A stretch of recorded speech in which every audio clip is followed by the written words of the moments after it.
দুর্গাপুজোতে অনেক খাওয়া দাওয়া করে ওজন বেড়ে গেছে, মোটা হয়ে যাচ্ছ? নো টেনশন, এই রেসিপিটা ফলো করে তোমরা দেখো, এই ডিনার রেসিপিটা তোমাদের ওয়েট লুজ করতে প্রচণ্ড পরিমাণে হেল্প করবে। তো কি কি আছে তোমরা দেখে নাও। এখানে রয়েছে পেঁয়াজ কুচি, টুকরো করে রাখা পেঁয়াজ, আদা রসুন থেতো করে রাখা, আর এই যে দেখছো পেঁপে ডুমো ডুমো করে ছোটো করে টুকরো করে রেখেছি গাজর, তারপর রেখেছি হলো ক্যাপসিকাম টুকরো করে, তারপর রেখেছি এখানে এক টুকরো লেবু যেটা লাস্টে গার্নিশিংয়ে দেবো আমি, আর রেখেছি টমেটো, এদিকে লঙ্কা কুচি যে যেরকম ঝাল খায় সেই হিসাবে, তেজপাতা আর গোটা গরম মশলা ফোড়নের জন্য। তো চলো, আর এদিকে দেখো আমার ফ্রিজে ম্যারিনেশন করা আদা রসুন আর পাকা লঙ্কা বাটা দিয়ে অল্প একটু চিকেন রাখা ছিল, সেটাই আমি নিয়ে নিয়েছি। ম্যারিনেশন করে রাখতে হবে না, নর্মালি রাখতে পারবে। আর এদিকে গুঁড়ো মশলা যা লাগবে সেগুলো আছে, তেল আছে, তেলের জায়গায় তোমরা বাটার ইউজ করতে পারো কিন্তু 1 চামচ পরিমাণ। আর এখানে রেখেছি একটু গরম মশলা আর হচ্ছে গোলমরিচ গুঁড়ো। আর এই উপকরণগুলো দিয়েই আজকের কিন্তু জবরদস্ত তোমাদের জন্য আমি ডিনার রেসিপিটা নিয়ে এসেছি। খুব ভালো একটা ওয়েট লুজ ডিনার রেসিপি, এটা তোমরা ট্রাই করে দেখতে পারো। তো আমি এটা করব প্রেশার কুকারে, তাই জন্য আমি একটুখানি 2 চামচ মতো তেল দিয়ে নিয়েছি। দুজনের জন্য আমি করছি, সেই জন্য তোমরা তোমাদের পরিমাণ মতো দেবে, আর বাটার দিলে 1 চামচ দেবে, বেশি কিন্তু দেবে না। তো দেখো তেলে আমি প্রথমেই গোটা জিরে দিয়ে দিলাম, আর তারপর দিয়ে দিলাম গরম মশলা। তো এগুলো ফোড়নটা একটু ভালো করে নেড়ে নিয়ে আমি এখানে দিয়ে দিচ্ছি একটা তেজপাতা। তো এটাকে ভালো করে নাড়িয়ে নিয়ে তারপর আমি আদা রসুন যে থেতো করে রেখেছি সেটা দিলাম। আর আদা রসুনটা আরেকটু দিতে হতো, যেহেতু আমার চিকেনে আদা রসুন আর লঙ্কা ম্যারিনেশন করা ছিল বাটা দিয়ে, সেই জন্য আমি একটু পরিমাণটা কম দিলাম। তোমরা তোমাদের আইডিয়া মতো দেবে। ম্যারিনেশন কিন্তু করে রাখতে হয় না, এটা আমার ছিল তাই জন্য আমি সেটা ইউজ করলাম। আর এখন দিয়ে দিলাম দেখো পেঁয়াজ কুচি, লঙ্কা টুকরো করে রাখা মানে চিড়ে রাখা, তো সেগুলোই দিয়ে দিলাম। দিয়ে একটু ভালো করে নাড়িয়ে নিয়ে আমি চিকেনটা দিয়ে দিচ্ছি।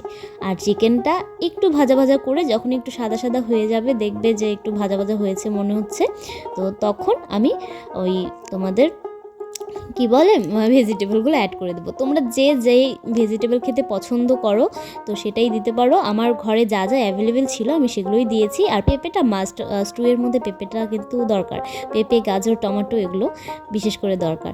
আর আমি ডুমো করে রাখা পেঁয়াজও দিয়েছি এখানে, যেটা আমার ভালো লাগে তাই জন্য। তো একে একে দেখো আমি সব সবজিগুলো কিন্তু দিয়ে দিচ্ছি। তো এগুলোকে দিয়ে একটু নাড়িয়ে নিচ্ছি। এখন বেশি ভাজতে হবে না, হালকা একটু নাড়িয়ে নিলেই হবে। তো একটু নাড়িয়ে নিয়ে এখন আমি গুঁড়ো মশলাগুলো দিয়ে দেব। তো প্রথমেই আমি দেব এখানে নুন পরিমাণ মতো, তারপর দিয়ে দেব হলুদ গুঁড়ো,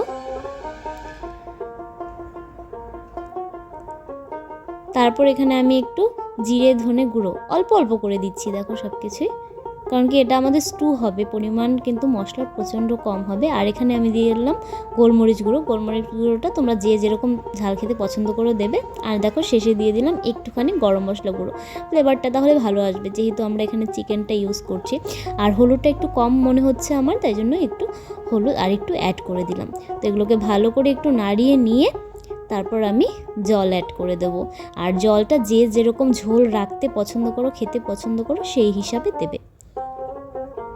তো আমি আমার পরিমাণ মতো একটু জল দিয়ে নিলাম। আর স্টুয়ের জন্য না চিকেনের ব্রেস্ট পিসগুলো যেগুলো হয় সেগুলো খুব ভালো।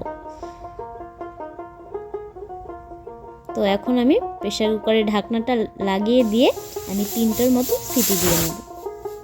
তোমরা 3 থেকে 4টা সিটি দিয়ে নিতে পারো।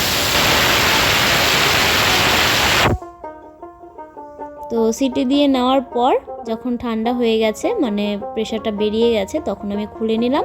আর গ্যাসটা একটু চালু করে দিয়েছি, মানে অন করে দিয়েছি ওভেনটা অন করে দিয়ে আমি আর একটু ফুটিয়ে নেব। মানে আমার পার্সোনালি এটা ভালো লাগে, মানে প্রেশার কুকার থেকে খুলেই যদি খাই না তাহলে একটু জল জলে ভাব লাগে, যদি একটু ফুটিয়ে নিই তাহলে মনে হচ্ছে আমার কাছে বেশ বেটার লাগে, তাই জন্য এটা অপশনাল। তো এখানে আমি যখন ফুটিয়ে নিই তখন একটু নুনটা চেক করে নিই, নুনটা দরকার হলে একটু দিয়ে দেবে, না হলে তো ঠিকই আছে। তো এই দেখো আমাদের চিকেন স্টু কিন্তু একদম রেডি। এটা কিন্তু তোমরা মানে বাচ্চাদেরকেও খাওয়াতে পারো, মানে ঝালের পরিমাণটা কম করে দিয়ে। তো এখন দেখো আমি সার্ভ করে দিচ্ছি। তো এই ছিল আমাদের আজকের চিকেন স্টু, একদম হেলদি অ্যান্ড টেস্টি। তো কেমন লাগলো রেসিপিটা কমেন্ট করে জানিও, ভালো লাগলে লাইক কমেন্ট শেয়ার করে পাশে থেকো।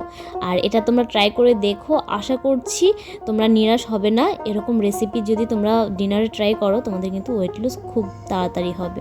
তো এই ছিল আমার রেসিপি। তো কেমন লাগছে বলো। তো আবার দেখা হচ্ছে নেক্সট ভিডিওতে, ততক্ষণের জন্য ভালো থেকো, টাটা, লাভ ইউ অল।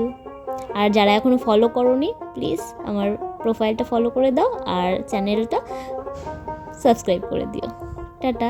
আর হ্যাঁ, শেষে কিন্তু যখন আমি খাচ্ছিলাম তখন আমি এই যে লেবুর টুকরোটা রেখেছি সেটা একটু ছড়িয়ে নিয়ে ভালো করে নাড়িয়ে নিয়ে তারপর খেয়েছি। Thank you for watching.